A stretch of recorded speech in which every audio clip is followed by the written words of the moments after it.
Bienvenue dans Trouver sa place, le podcast où chaque aventure humaine est une invitation à cheminer vers soi-même.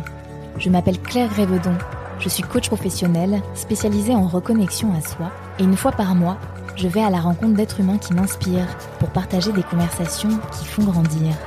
Qu'il s'agisse de leur mode de vie, de leur carrière ou encore de leur identité, tous ont fait des choix conscients et courageux pour vivre une vie alignée avec eux-mêmes. Cette vie, elle est aussi à ta portée. Alors je t'invite à prendre place et te laisser inspirer.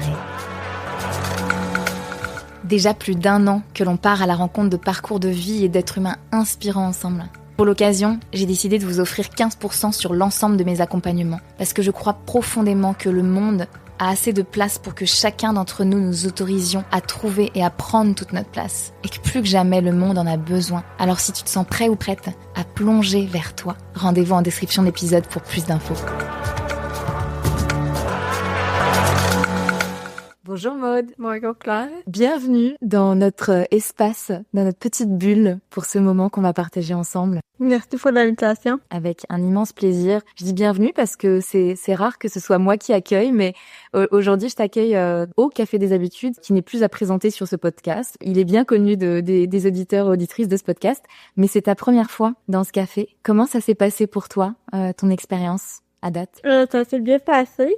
Ce café l'ouverture de vouloir se rendre le plus accessible possible aussi. C'est sûr que c'est pas évident à Montréal de trouver des cafés qui sont accessibles, mais quand on en trouve un, on essaye de les encourager le plus possible. Oui, puisque pour donner un petit peu de contexte, on y reviendra, mais tu es atteint d'une paralysie cérébrale, c'est ça? Oui, on évite de dire le mot atteint, c'est plus lié vie avec la paralysie cérébrale, donc c'est un état et non une maladie.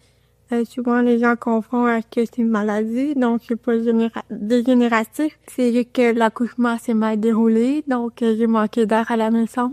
C'est fait en sorte que des cellules sont endormies dans mon cerveau, donc il y a des choses que je ne peux pas faire.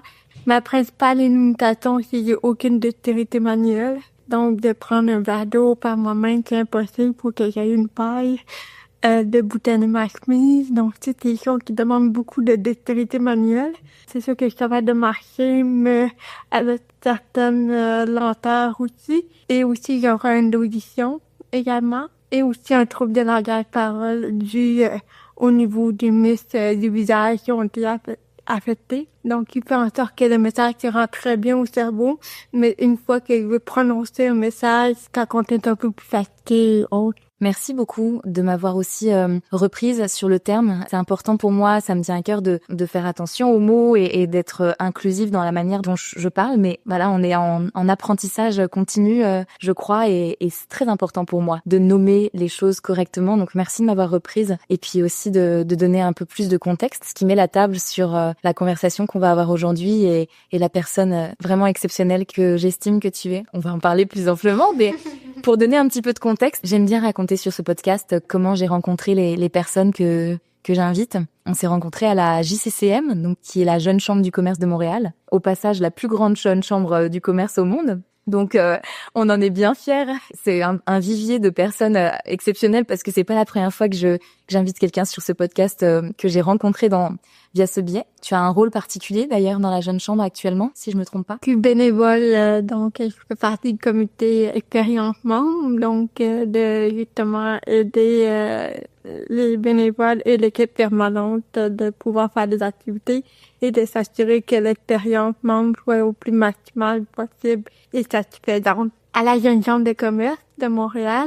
Et aussi, j'ai été, en octobre dernier, j'ai gagné le prix Arita, donc jeune leader au niveau social. Donc, tout l'impact social que j'ai mené les 10 dernières années, que j'ai déposé mon projet pour pouvoir être finaliste là, pour le prix Asri. Oui, bien sûr, ça m'a pas échappé, donc félicitations encore pour cette reconnaissance de tout le travail que tu mènes à Montréal, ici et puis au Québec plus largement. Je me rappelle particulièrement quand on s'est rencontrés, ou en tout cas qu'on a connecté plus amplement, c'était à One Young World.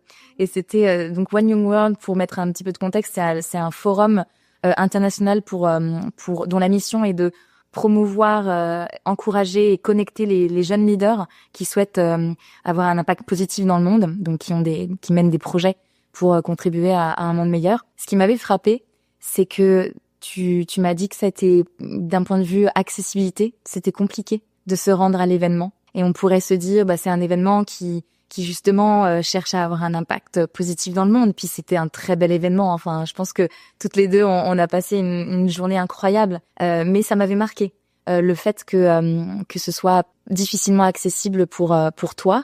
C'est quelque chose que tu vis souvent.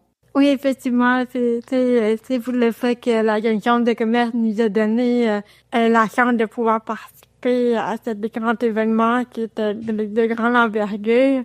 Juste le fait de dire, OK, pendant quelques jours, on va pouvoir se rassembler à travers plusieurs leaders à travers le monde. Au niveau de l'accessibilité, je m'en attendais que c'était pas optimal, mais c'est juste le fait que c'est quand même un événement qui a beaucoup de moyens. Ils ont même eu des conférenciers qui sont en situation de handicap et tout ça, qui ont mis vraiment le paquet pour ça aussi. Alors que quand tu demandes des accommodements, malheureusement, tu les as pas. J'étais un peu déçue à ce niveau-là aussi, par rapport à ça aussi. Fait que je voulais quand même que ça soit, ma participation soit le plus optimale possible. Donc, on m'offrait de dire, donnez-nous vos besoins, dites-nous qu'est-ce que vous avez. Et j'ai fait ma demande de mes besoins et c'était comme, désolé, on peut pas. Parce que souvent, j'ai l'impression que vous avez vraiment les moyens ou c'est juste une image que vous les donnez. Puis j'ai pas été la seule, il y a eu d'autres non-participantes avec un autre handicap différent. Puis elle aussi, il y a eu des obstacles aussi à ce niveau-là. Fait que je me dis, bon, au moins, j'étais pas la seule non plus à le verbaliser. J'étais un peu déçue parce que je me disais, on perd beaucoup d'inclusion, de vouloir s'assurer que tout le monde se sente bien, que tout le monde puisse y participer. Si on est toujours encore dans le tac à tous les jours. Là. Ouais, et c'est pas pour pointer du doigt un tel ou un tel. Ce que je trouve important dans ce que tu dis, c'est de montrer à quel point, même dans des événements comme ça, l'accessibilité ne reste encore difficile. Et ce n'est qu'un exemple parmi tellement d'autres que l'accessibilité pour les personnes qui vivent avec un handicap reste extrêmement compliquée en 2025. Exactement, puisque quand on parle d'accessibilité, les gens vont tout de suite avoir l'image, il est une ronde d'accès, une porte automatique. L'accessibilité universelle, c'est vraiment plus large que ça. C'est qu'on peut offrir un service, ça peut être une accompagnatrice, un accompagnateur pour permettre à la personne de pouvoir subvenir à ses besoins durant l'événement. Ça peut être une personne, une interprète pour faire la langue des signes. Donc, ça peut être aussi qu'il y a des personnes dans votre équipe qui sont en situation de handicap aussi. Puis ça peut aussi toute la communication, que votre site web est accessible autant pour les personnes non-voyantes que les personnes comme moi qui n'ont aucune de manière. Donc, d'aller chercher, mettons, une information sur le site web, puis il y a beaucoup de boutons, beaucoup de pages qui plus dur à naviguer. Que vous avez d'autres alternatives de communication, que ce soit du papier, des versions électroniques, ça peut être des formats plus simplifiés. Donc, d'aller être capable d'aller chercher d'autres personnes qui sont peut-être analphabètes ou qui connaissent pas bien le français, puis qui voudraient s'assurer d'avoir l'information aussi. Puis tout l'aspect formation, éducation, donc que vous avez une équipe qui est formée à accueillir les personnes qui ont un handicap, puis sont prêtes à vouloir les aider aussi. Même si c'est pas 100% accessible, mais au moins vous avez certaines accommodements, mais ces personnes-là seront capables de faire preuve d'empathie aussi pour dire je peux vous donner un coup de main, on va trouver une façon créative pour trouver un accommodement. C'est tellement vaste et puis on sent tout ton engagement là qui transparaît dans cette situation. À toi de le dire, mais on sent que c'est vraiment quelque chose que tu portes et puis on y reviendra. Mais avant quand même qu'on entre dans le vif du sujet, comment tu voudrais te présenter officiellement aux personnes qui nous écoutent aujourd'hui? Je dirais que de plus en plus auprès de ma communauté, communauté, on essaie de se présenter le plus possible par se décrire pour si jamais on a des personnes non-voyantes qui vont écouter le podcast, de dire que je suis une jeune femme de 32 ans avec les cheveux mi-longs, bruns, je porte des lunettes et j'ai un pantalon noir avec un chandail noir. Au moins qu'ils puissent être capables de se faire une idée, une image de la personne qui je suis. Ah, génial, très intéressant. Je l'avais jamais envisagé comme ça, en tant que personne voyante. Et quoi d'autre tu voudrais ajouter pour parfaire ce portrait? Je peux dire, je suis quelqu'un qui aime beaucoup l'aventure, qui un peu touche à tout.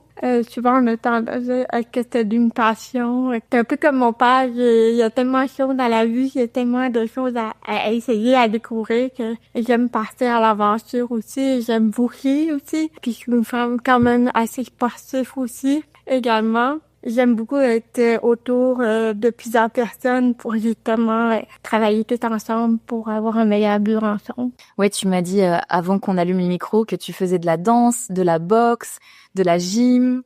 Tu fais d'autres choses encore comme activité?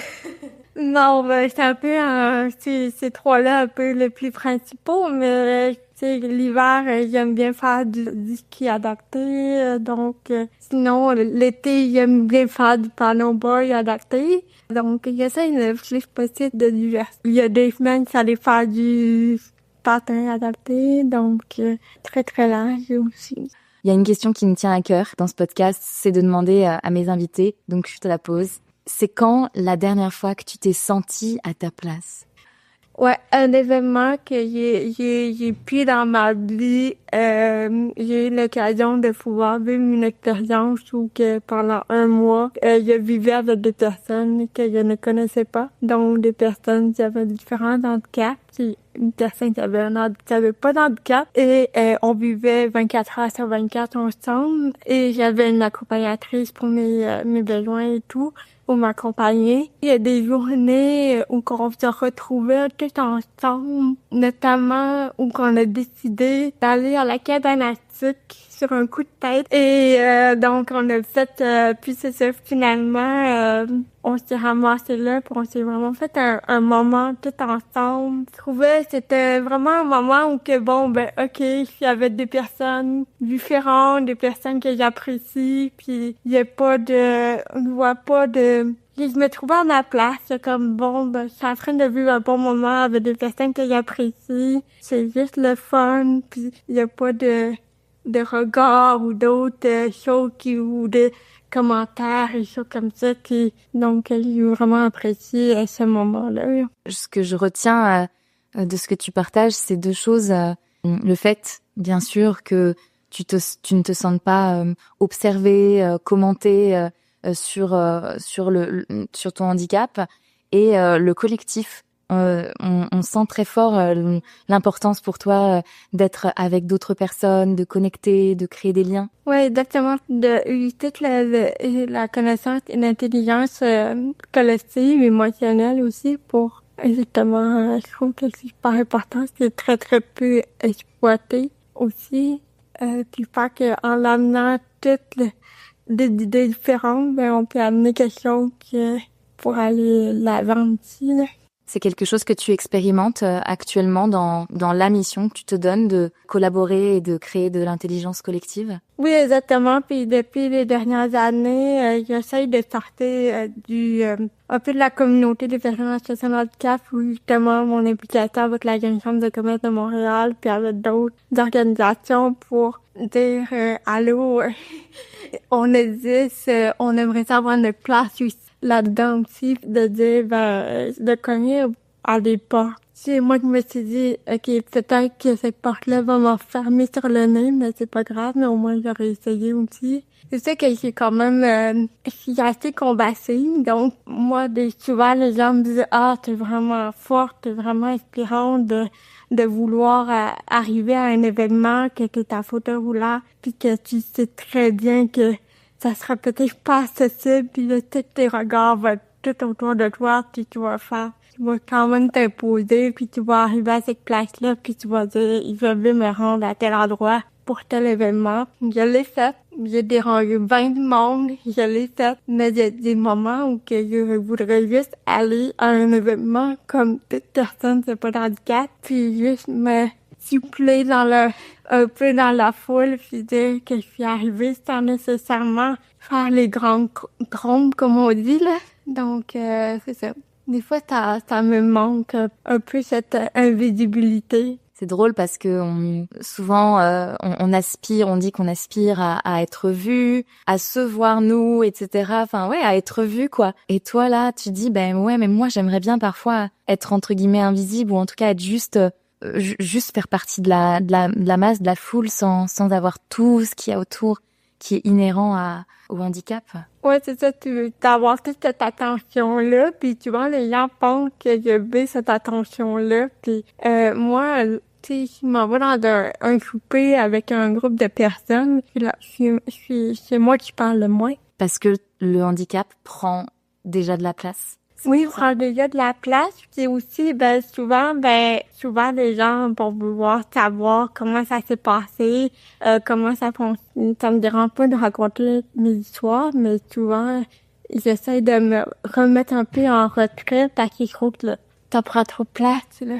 Donc tu compenses, c'est que tu compenses en parlant moins, tu compenses le fait que ouais, exactement aussi, puis tu sais quand même quelqu'un, tu sais, je veux dire, j'essaie de regarder les nouvelles, s'assurer des choses comme ça, mais il y a tellement de choses qui parlent dans ma communauté, dans quelque part, que je suis comme rendue une spécialiste là-dedans, mais c'est de vouloir essayer de trouver d'autres sujets de conversation. Je m'efforce le plus possible, mais souvent c'est comme j'ai pas le temps, je veux dire, d'écouter des vidéos ou des choses comme ça, ou lire qu'est-ce qui se passe ailleurs aussi, là. Même si j'essaie puis je me force pour le faire, mais après ça, puis souvent, les gens qui sont avec moi vont vouloir savoir, puis Maude, qu'est-ce qui se passe avec toi? Donc, c'est sûr que ça tombe toujours au handicap ou que les projets que je fais et tout, là. Ça te pèse de parler que ce soit le sujet le principal de tes conversations? Oui puis non, ça dépend dans quel contexte. Ça dépend dans quel contexte. Mais c'est juste, c'est quand même des fois pesant de voir c'est plate à dire, mais comme ma réalité est complètement autre que la sienne, tu te rends pas compte la chance ou le privilège que t'as. Fait que souvent, c'est comme, j'essaie d'éduquer les gens puis de dire, est-ce pensé à ça ou c'est pas évident. C'est un couteau à double tranchant. C'est comme si tu travaillais un peu tout le temps. Oui. Parce que, on va le nommer, moi, ce qui m'a frappée en te rencontrant, c'est à quel point tu as fait de tes défis personnels, de tes défis de vie, ta mission de vie aujourd'hui. D'ailleurs, c'est intéressant, tu ne l'as pas du tout nommé en te présentant, tu t'es présenté à travers tes intérêts, tes activités, mais t'as pas du tout nommé l'aspect professionnel. Tiens, je suis curieuse, est-ce que c'est volontaire de pas l'avoir nommé? Oui, parce qu'on met toujours l'accent sur ce que je fais. Puis souvent, en tant que personne en situation de handicap, les gens vont mettre l'étiquette que je suis une personne en handicap. Et mais je suis plus que ça. Je suis une femme, je suis une étudiante, je suis une travailleuse, je suis une conjointe, je suis une bénévole, une militante. Donc, porter ce chapeau-là, le handicap ne définit pas. J'ai des rêves, j'ai des ambitions, j'ai des qualités, j'ai des défauts. Donc, il y a toute cette personnalité-là, souvent, on oublie que les gens, on dirait qu'on est effacé dès qu'on parle du handicap. Ouais, je comprends, et je suis complètement d'accord avec toi, en plus de l'importance de ce réflexe qu'on a de se présenter à travers ce qu'on fait, à travers notre métier. Mais on est tellement plus que ça, tellement plus intéressant et plus complet que ça. Et c'est d'autant plus compréhensible dans ton cas où c'est un peu triste à dire, mais tu dois mettre encore plus l'accent sur tout ce que tu es d'autre pour montrer cette complétude et cette... Oui, exactement. Puis tu sais, quand tu parles que je suis toujours... c'est quand on dit workaholic, là. Moi, ça va au-delà de ça. C'est dans le sens que on se le cachera pas, mais j'ai besoin de personnes dans mon quotidien.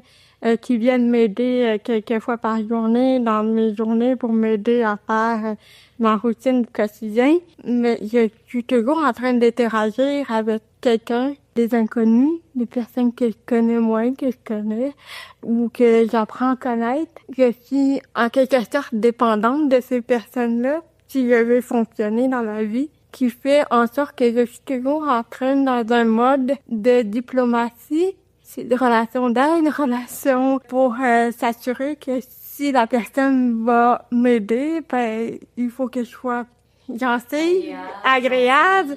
Donc je peux pas dire demain matin j'ai pas le goût de voir personne, ça me tente pas, je suis fatiguée ou c'est quelque chose que bon j'ai le goût de me retrouver seule, c'est impossible. Il y a tellement peu de moments où que je peux me dire ok je veux partir un week-end, une retraite pendant 2 jours. Non, j'ai besoin de quelqu'un qui m'accompagne, j'ai besoin que ça soit organisé, j'ai tout ce qui implique derrière tout ça. Et c'est ça que ma mission de vie prend beaucoup de place, parce que je suis toujours constamment en train de d'éduquer, puis en train de vouloir le mieux aussi, puis souvent c'est juste des choses très essentielles. D'où l'importance, la nécessité même de parler de toi sous d'autres sphères et puis de faire toutes ces activités aussi qui te nourrissent au quotidien. On va quand même le nommer, ta mission de vie, quand même, parce que tu n'as pas fait tout ça pour rien et puis elle est pas là pour rien, cette mission. Tu es directrice générale de l'OBNL Défis sans limite. Je suis cofondatrice de l'organisme Défis sans limite et je suis devenue la directrice générale en 2017. J'ai fait beaucoup de formations avec d'autres organisations pour me former, pour justement mieux éduquer monsieur, madame, tout le monde au handicap et autres aussi à ce niveau-là. Puis en ce moment, je suis en train je suis étudiante à Concordia en développement économique communautaire. Non seulement tu as effectivement, autant pour moi, cofondé cette association, mais tu en es devenue directrice générale. Tu la tiens depuis 2017 et tu es retournée sur les bancs de l'école en retournant à Concordia pour étudier le développement économique communautaire. Comment tout a commencé? Quel a été le processus de ton enfance, en fait, à créer cette association? Toute partie de mon adolescence, c'est là que j'allais dans une école spécialisée où que j'avais ma réadaptation en plus de ma scolarité. Et là que je me suis rendu compte qu'on était tellement dans un environnement très protecteur, très protégé, avec tous les intervenants autour, avec des personnes de tout handicap, donc je ne côtoyais aucune personne qui avait pas d'handicap. Donc puis là c'est sûr que l'adolescence, tu grandis, t'as des rêves, des ambitions. Puis là il voulait quand même avoir une vie sociale, il voulait un appartement, il voulait un travail comme toute personne dans la vie. Donc et là, je me rendais compte de plus en plus de mes incapacités. Je me disais, bon, mes parents seront pas toujours là. C'est pas ça que je veux non plus. Donc, je me suis mis un peu dans la quête de vouloir être le plus autonome possible pour pouvoir être capable de pouvoir fonctionner.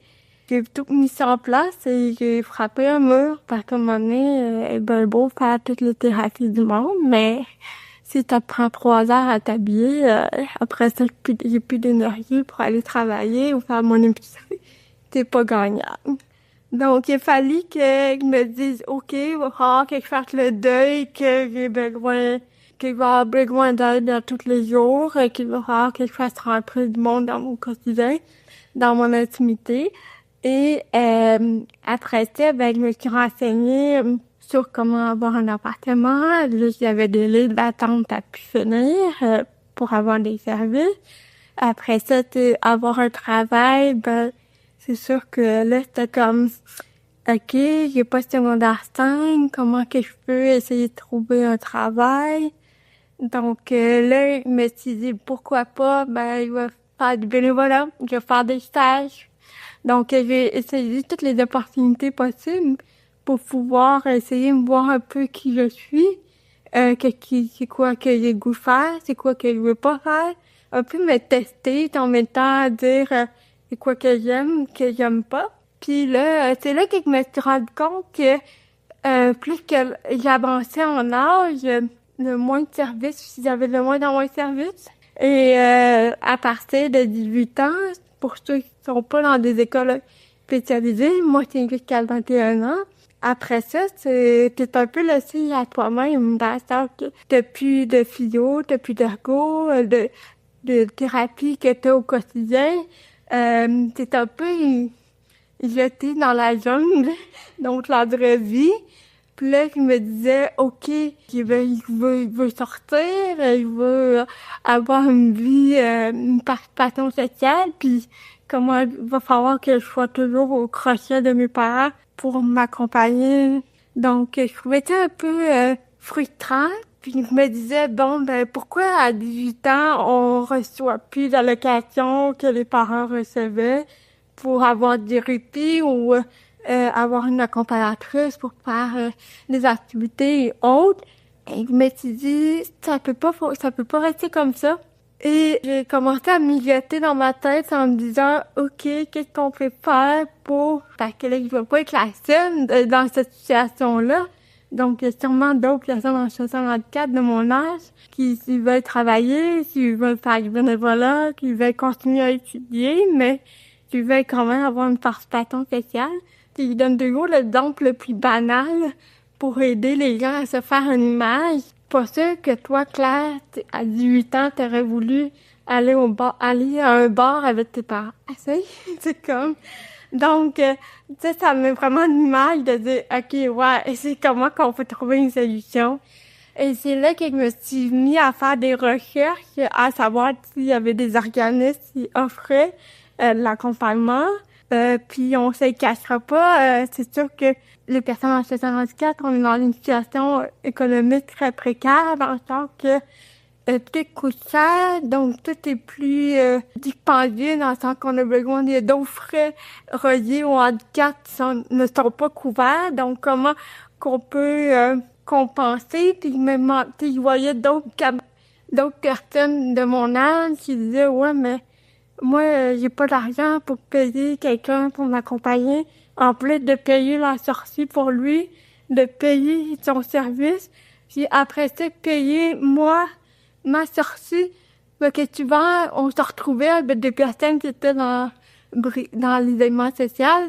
Donc, en faisant mes recherches, puis en voyant des personnes autour de moi qui disaient, constataient un peu la même chose. Donc, les organismes qui offraient l'accompagnement, c'était très médicalisant dans le sens que c'était du lundi au vendredi, de 9 à 5, avec un encadrement très strict, avec des éducateurs spécialisés, des préposés bénéficiaires. Donc, là, il me disait c'est très bien parce qu'il y a une clientèle pour ça, mais moi, ma clientèle, c'est des personnes qui sont semi-autonomes, qui sont capables de verbaliser leurs besoins, mais qui ont besoin d'un petit coup de main par-ci, par-là pour faire telle activité qui sont pas disponibles du lundi au vendredi de 9 à 5 parce qu'ils travaillent, ils vont à l'école ou qu'ils font du bénévolat. Donc, là, je voyais pas qu'il y avait d'autres organismes qui offraient de l'accompagnement individuel. Puis là, je me suis dit, bon, pourquoi pas d'offrir des accompagnateurs bénévoles pour ces personnes-là. Donc, d'aller chercher un peu le vivre ensemble. Donc, puis moi, je voulais sortir du monde du handicap dans le sens que je voulais pas que ça soit les bénévoles des fissures ergothérapeutes, fissures physio, vraiment du monde qui sont complètement à l'opposé du handicap, du monde du handicap pour justement le conscientiser davantage. Puis là, tout le monde me disait, ouais, ben, tu vas avoir de la misère, c'est drôle parce qu'il y a plus de bénévoles que de femmes.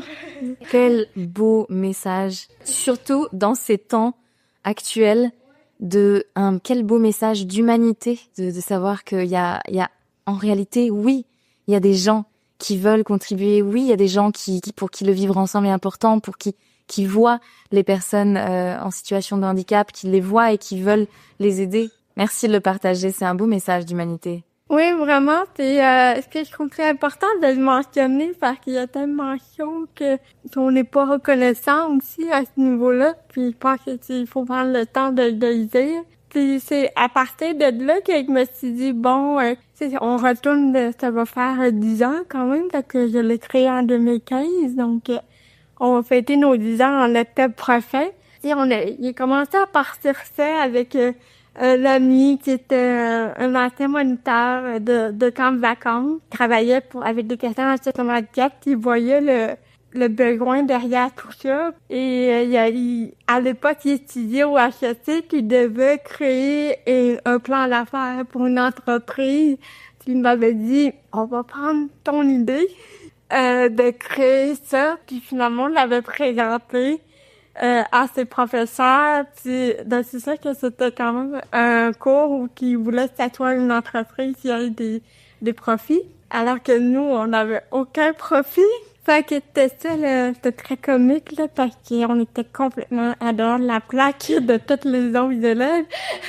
Mais finalement, on s'est quand même démarqué, puis fait qu'on est les seuls encore, qui existait encore 10 ans plus tard. Donc, c'est quand même assez cocasse de parler de cette histoire-là aussi, parce qu'après ça, en faisant ça, ça nous a ouvert des portes, puis tu sais, moi, j'ai pas étudié là-dedans, puis souvent, les gens me demandent de créer ça par choix, non par nécessité. Je l'ai fait. Je me suis jamais réveillée un matin en me disant « Je vais devenir entrepreneur, puis je vais créer un organisme à but non tracé ».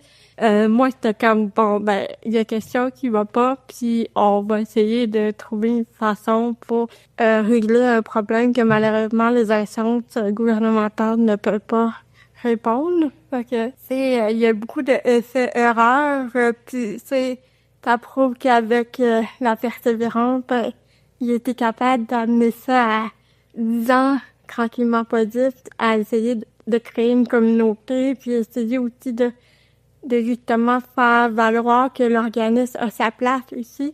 Fait que non seulement on accompagne ces personnes-là, mais aussi on fait de la sensibilisation, on fait de la promotion de l'accessibilité universelle, on va chercher d'autres partenaires pour travailler justement à avoir un meilleur vivre ensemble.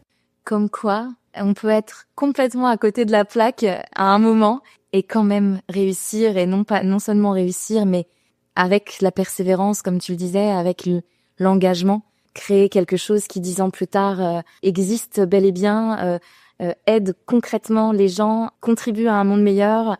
Avec tous ces bénévoles, c'est un beau message aussi de ne pas s'arrêter au premier échec, ou en tout cas au premier obstacle. Exactement, j'ai pas étudié là-dedans, mais il y a des moments où j'ai vraiment tombé de haut, puis je me suis relevée, puis on le fait, puis souvent la motivation vient en faisant l'action, puis c'est comme bon ils veulent l'essayer. Puis souvent, les gens pensent que, ils demanderaient pas de l'aide parce que c'est un signe de faiblesse. Ça veut dire que comme, non, c'est le contraire. Ça veut dire que moi, j'ai été chercher d'autres personnes pour m'entourer.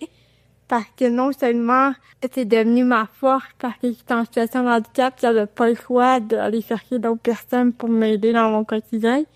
Fait que je m'étais utilisé cette force-là pour mon expérience professionnelle pour dire, OK, il va aller chercher un comptable, aller chercher quelqu'un qui connaît la subvention, quelqu'un qui est capable de déjà fait la paperasse administrative pour devenir un OBNL, après ça, un organisme de bienfaisance. Donc, essayer de justement s'entourer le plus de personnes possible pour justement permettre de concrétiser ton projet. S'entourer, demander de l'aide, c'est tellement un élément essentiel, que ce soit dans l'entrepreneuriat, mais dans la vie en général.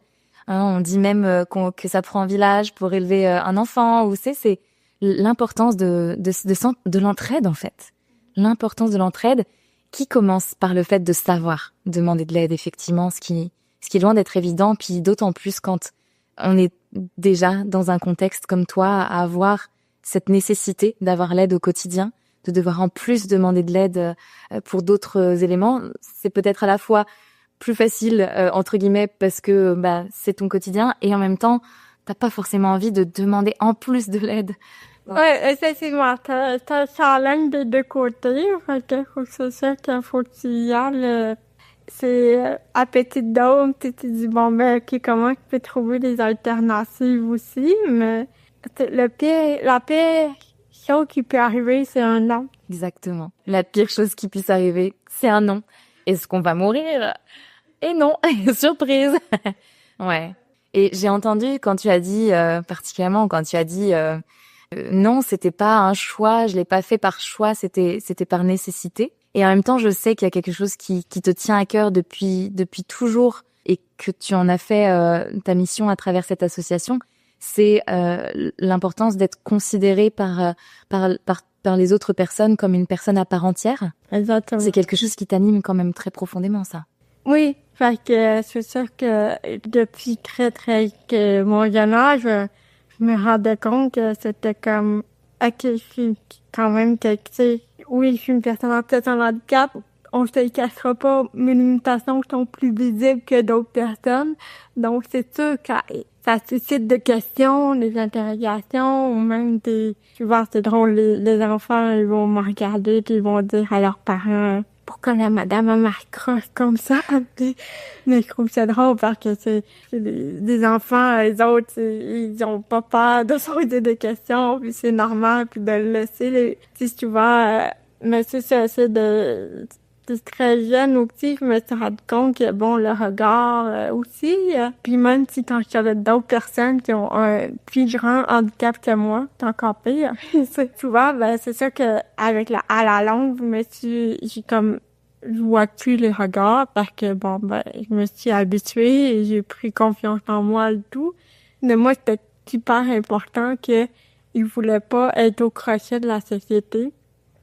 Donc, où l'important qu'il voulait avoir un appartement, il voulait un travail, il voulait participer à ma propre manière dans la société, d'une certaine façon. Fait qu'on a toujours l'image d'une personne en situation de handicap sur l'aide sociale, que, bon, on a de l'aide, puis que tout est payé par le gouvernement et on est pris en charge.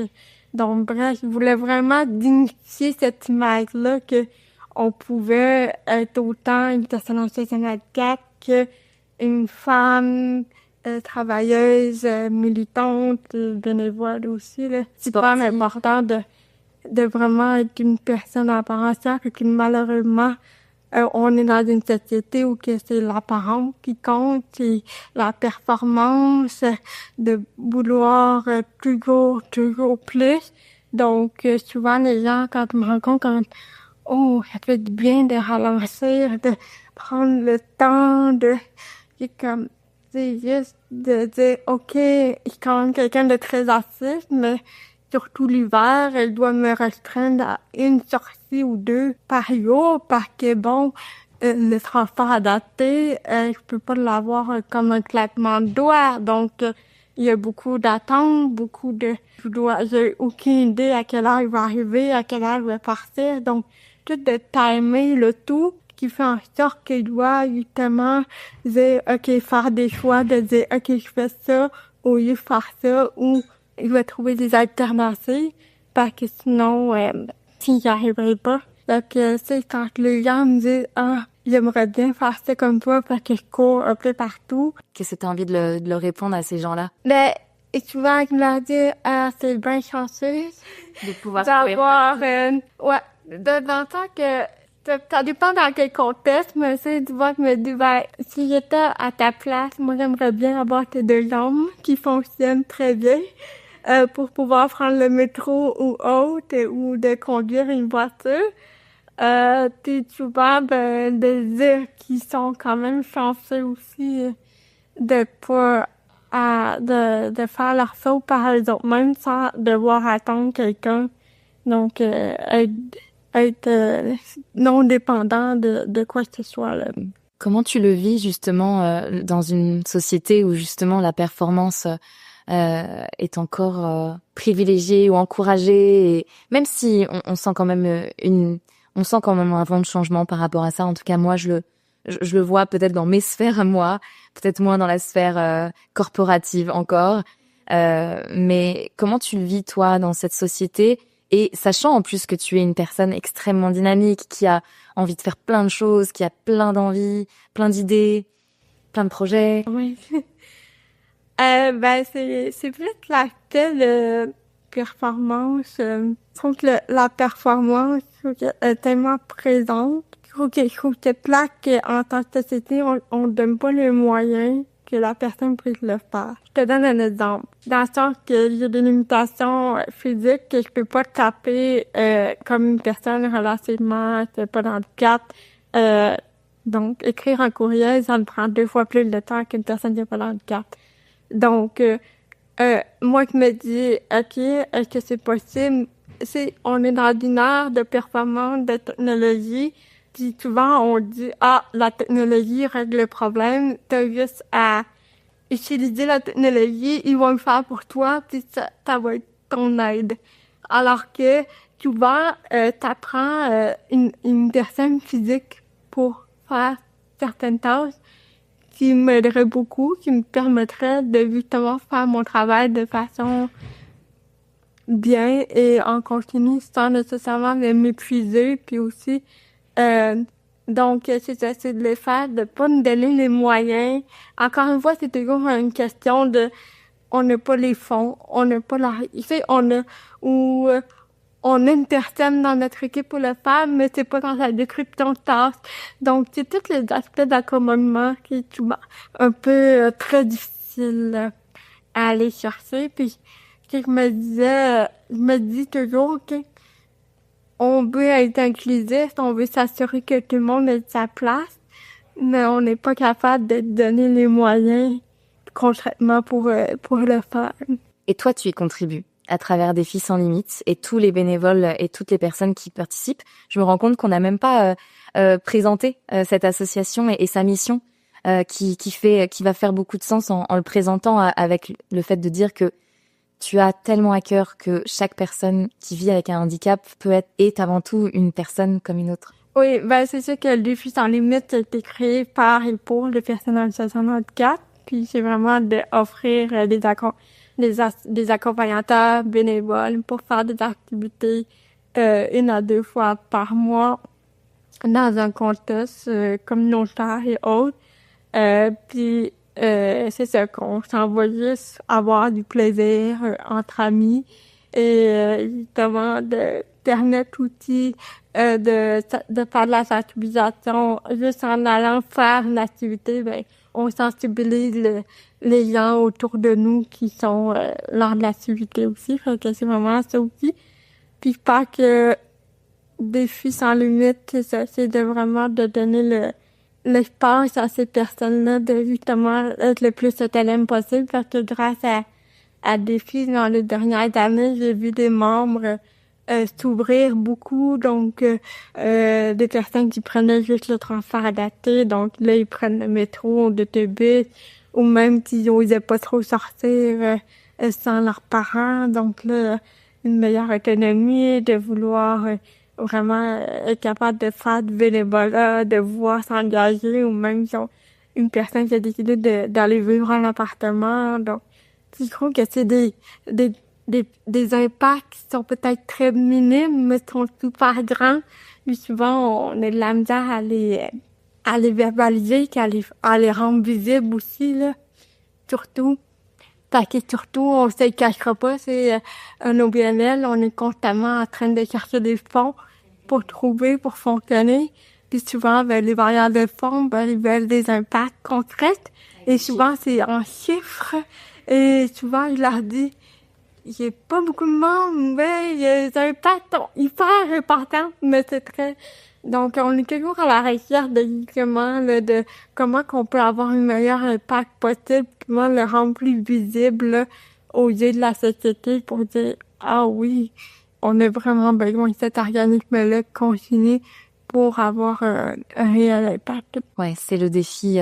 J'ose même pas imaginer, on en avait déjà parlé, mais combien ça doit être un défi au quotidien de devoir justifier l'importance et l'impact de l'association qui, comme tu le dis, par ces actions-là, en fait, permet à des gens de déployer leurs ailes, de prendre confiance en eux, de vivre une vie presque normale, alors que cette vie leur était pas accessible, ne leur serait pas accessible sinon, quoi.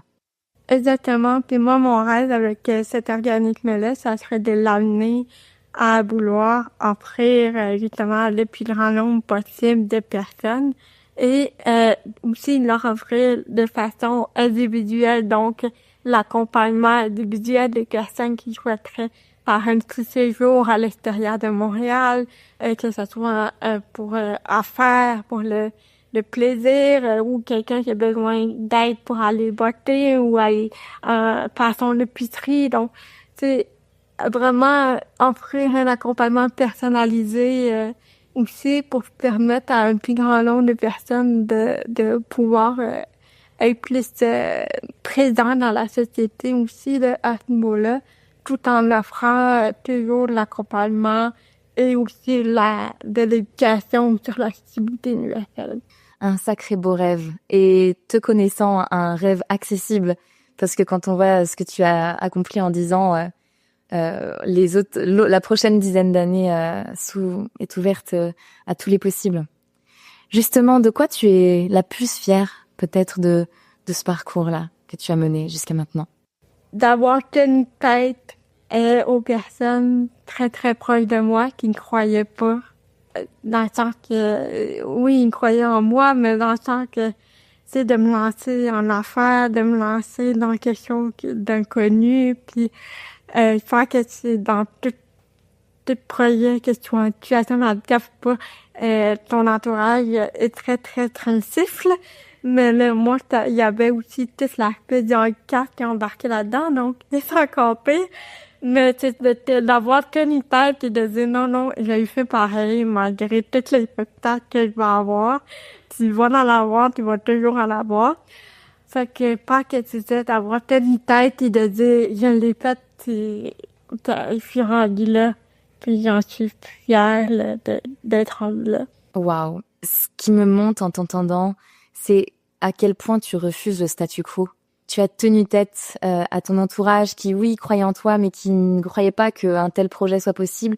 Tu tiens tête à la société en refusant que ce soit que les personnes qui vivent avec un handicap doivent se contenter d'une certaine vie. Donc tu refuses le statu quo à chaque fois.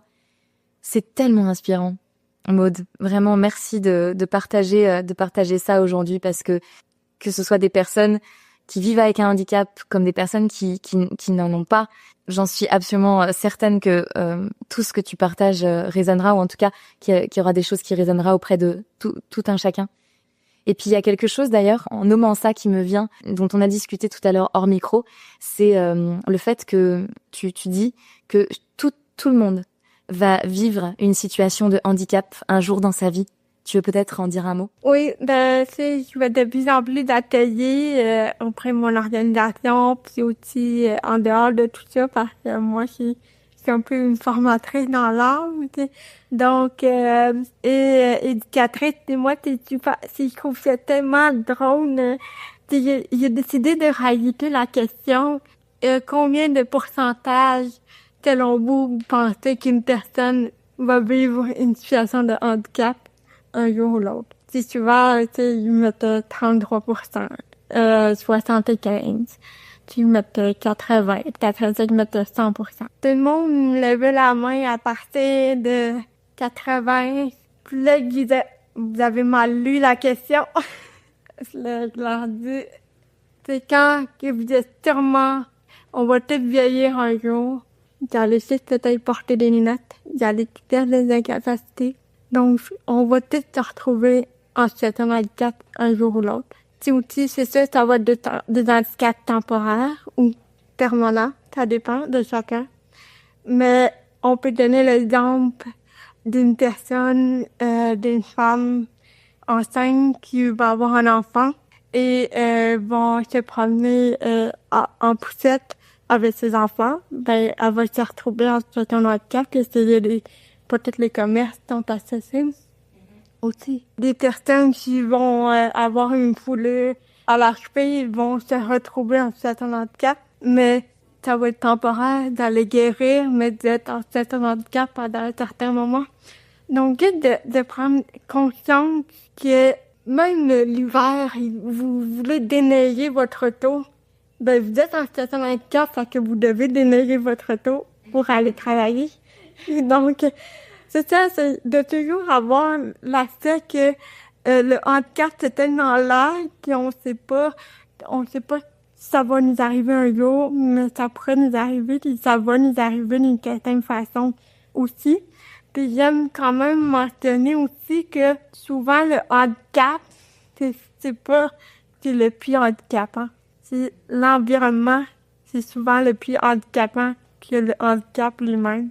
Je m'explique. En tant qu'une personne comme moi, j'ai connu ça, donc j'ai appris à vivre avec le handicap, ça fait 32 ans, et j'ai appris à fonctionner. Mais souvent, si je veux me rendre à quelque part et l'endroit est accessible en métro et que le métro et l'ascenseur est en panne, et je me sens en situation de handicap parce que je peux pas accéder à ma destination. Donc, souvent, c'est l'environnement, c'est le plus handicapant que le handicap lui-même. Tellement important ce que tu nommes.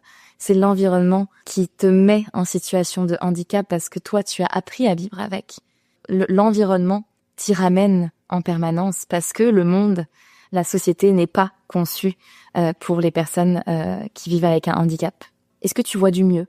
On m'a déjà posé la question récemment si dans le contexte actuel, oui, on pourrait chialer surtout, mais c'est juste de dire, OK, mon organisation, c'est quand même un bel exemple, de dire, OK, on est encore là, ça fait 10 ans, ça veut dire qu'on a une raison d'être aussi, puis de dire que t'apprends des organismes comme la nôtre et d'autres organismes qui se lèvent un peu, puis dire, OK, nous, on est là pour représenter une population, c'est quand même, on est quand même 15% de la population en situation de handicap, là, et même plus avec le vieillissement aussi de la population. Donc, de s'assurer, tu sais, ces personnes-là, comme moi et d'autres organismes, on s'assure que d'aller représenter dans différentes instances, puis de s'assurer qu'on a la voix de ces personnes-là soit représentée. Je trouve qu'il y a eu une belle évolution là-dessus, puis ça, on l'entend un peu plus parler. Il y a quand même du travail encore à faire, mais je vois qu'il y a une belle solidarité à ce niveau-là aussi. Ça donne un peu espoir pour les jours où c'est un peu plus difficile de poursuivre le combat. Ouais. Justement, comment on peut contribuer? Si les personnes qui écoutent cet épisode, ça leur donne envie, ça les encourage à faire plus, à faire mieux, comment on peut contribuer, que ce soit peut-être auprès de ton association, mais de manière plus générale aussi dans la société? La meilleure façon, c'est de demander à la personne, si vous voyez quelqu'un qui est en difficulté, de toujours demander si la personne, bien sûr, avait de l'aide. Et si c'est oui, de demander comment on peut l'aider, puis de quelle façon. Puis parce que c'est elle qui connaît le mieux. Puis si ça va vous éviter de blesser la personne ou de vous blesser. Puis si, je rappelle toujours la notion du non, parce que souvent, on a tendance à y prendre mal. Ah, la personne nous a dit non, elle rejette mon aide.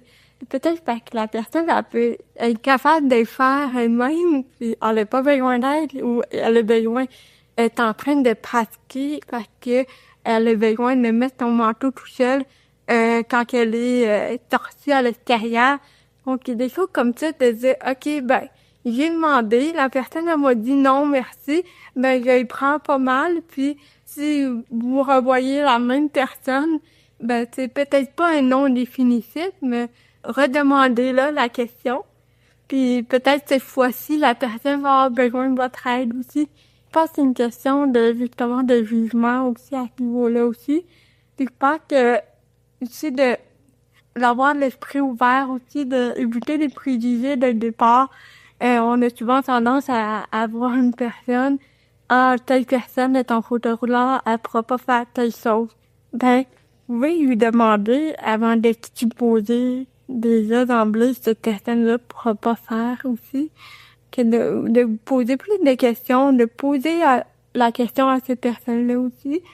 Puis aussi, vous pouvez contribuer en faisant du bénévolat auprès des organismes comme la nôtre ici, ou d'autres organisations aussi, pour justement vous ouvrir à ça, puis voir il y a peut-être des opportunités qui vont s'ouvrir, puis vous allez dire, peut-être que vous allez rencontrer quelqu'un, vous allez devenir avoir un nouvel ami, donc vraiment d'avoir l'esprit le plus ouvert possible aussi à la différence.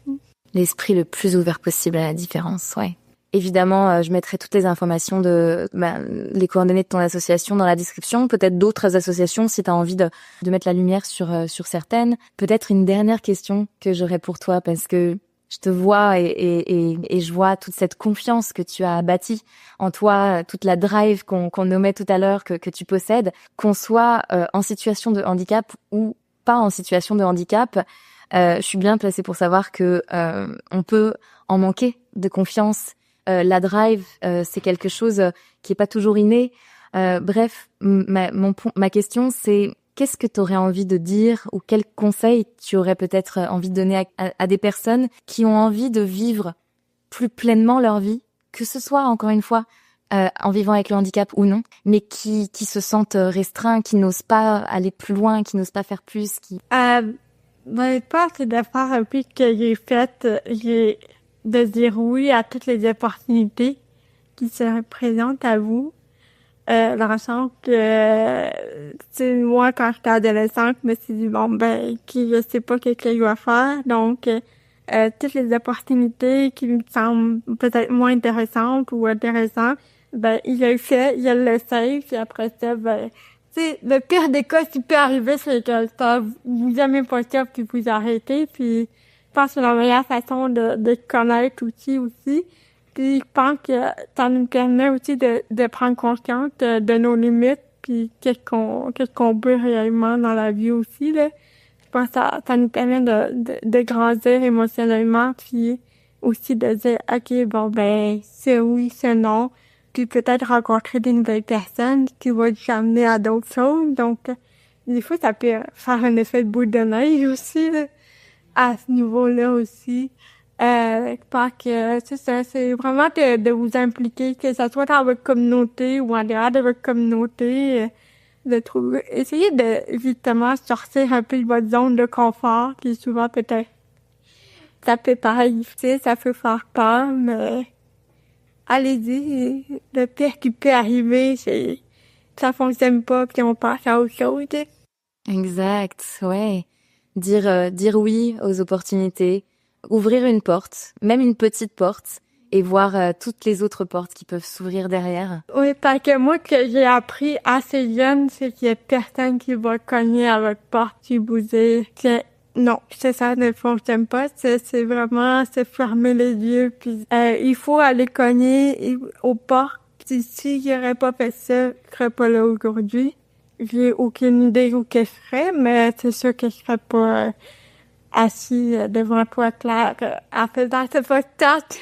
Donc, je pense que c'est ça, c'est d'aller ouvrir les portes, de oser, de vraiment oser, j'ai pas les connaissances, je sais pas, je veux apprendre, puis de garder l'esprit ouvert pour dire, je suis là pour apprendre, je suis là pour découvrir. Prendre action, c'est ce que j'entends. Prendre action, même un petit pas. Mais vous êtes votre meilleur ami, votre meilleur outil. Comme tu dis, personne va cogner à notre porte. Donc, faire une première action, ouvrir une première porte, dire oui à une première opportunité, puis tout le reste, d'autres choses suivront. Et c'est comme ça qu'on apprend à se connaître et qu'on apprend à se faire confiance. Merci pour ce magnifique conseil, Maude. Est-ce qu'il y a une dernière chose que tu n'aurais pas nommé d'important que tu voudrais partager aujourd'hui? J'aimerais quand même partager un événement qui va passer le 25 mai prochain. C'est notre 3e édition. Ça s'appelle une randonnée inclusive. Donc, on invite monsieur, madame, tout le monde à venir marcher avec nous au Mont-Royal, faire une randonnée en compagnie de personnes en situation de handicap, avec des équipements adaptés pour permettre aux personnes qui ne peuvent pas marcher, qui puissent faire la randonnée avec nous. Donc, on a des équipements adaptés, des jouettes, et autres. Venez nous voir, venez marcher avec nous, aussi donner un don en même temps. On essaie de transformer ça en levée de fonds aussi, puis conscientiser la société, qu'on peut faire des activités, puis qui soient le plus inclusif possible. Donc, c'est très convivial. Donc, si vous voulez plus d'informations, allez sur notre page Facebook et nos réseaux sociaux et notre site web pour avoir l'information. Mais si c'est quelque chose qui vous intéresse, vous êtes les bienvenus. Ça a l'air génial. Bien sûr, je mettrai toutes les informations dans la description et hâte d'y participer. Merci infiniment Maude pour ta lumière, pour ton énergie, pour ta drive et pour toute la sagesse que tu as transmise aujourd'hui à travers cet échange. Merci à toi d'avoir mis la lumière sur des histoires et des personnes qui souvent ont très peu de médias ou de canaux pour nous permettre de véhiculer nos messages et tout. Donc, merci à toi. C'est un grand honneur, vraiment. Merci infiniment d'avoir passé ce moment avec nous. Si cet épisode t'a inspiré, dis-moi pourquoi en commentaire ou en message privé. Partage-le autour de toi et laisse un avis et des étoiles sur ta plateforme de podcast préférée. Grâce à ces simples gestes, tu permettras au podcast et à mes invités de rayonner et d'inspirer plus de monde. Pour ne manquer aucun épisode, abonne-toi sur la plateforme de ton choix. Et si tu veux en savoir plus sur moi et mon parcours, toutes les informations sont en description du podcast. On se retrouve chaque premier jeudi du mois. Et d'ici là, je te souhaite de rester à l'écoute de toi.